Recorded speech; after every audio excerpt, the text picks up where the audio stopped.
Yo, what's up? Today I'm going to build a planter box for my friend's apartment. And to do it, I'm going to use about 15 of these 6-foot cedar fence boards.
So it turns out 15 planks wasn't quite enough. I literally need one more. Got it. What I'm gonna do is I'm gonna cut it down the center and then just line the top rim with it.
forgot. Very important step.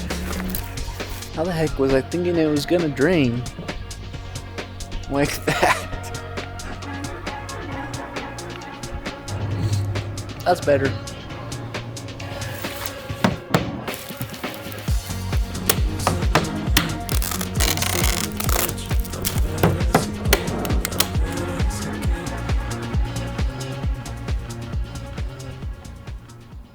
So to make this build apartment friendly, we've got to have a method to collect the wastewater. So I'm going to use this little bucket and I'm going to screw this in to hold it. Ideally, you would have done this way before you get to this point. If you watch all the way through before you build it, good job.